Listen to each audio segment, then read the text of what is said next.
مالک بن Huwayrith نے بیان کیا کہ ہم نبی کریم صلی اللہ علیہ وسلم کی خدمت اقدس میں حاضر ہوئے۔ ہم سب ہم عمر اور نوجوان ہی تھے۔ آپ کی خدمت مبارک میں ہمارا 20 دن اور رات قیام رہا۔ آپ بڑے ہی رحم دل اور ملنسار تھے۔ جب آپ نے دیکھا کہ ہمیں اپنے وطن واپس جانے کا شوق ہے تو آپ نے پوچھا کہ تم لوگ اپنے گھر کسے چھوڑ کر آئے ہو؟ ہم نے بتایا۔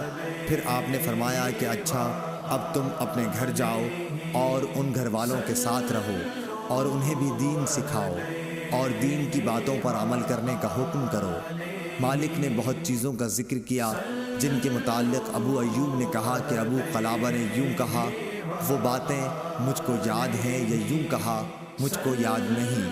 اور آن حضرت صلی اللہ علیہ وسلم نے فرمایا کہ اسی طرح نماز پڑھنا جیسے تم نے مجھے نماز پڑھتے ہوئے دیکھا ہے، اور جب نماز کا وقت آ جائے تو کوئی ایک اذان دے اور جو تم میں سب سے بڑا ہو وہ نماز پڑھائے، بشرطے کہ وہ قرآن شریف اور طریقہ نماز و امامت جانتا ہو۔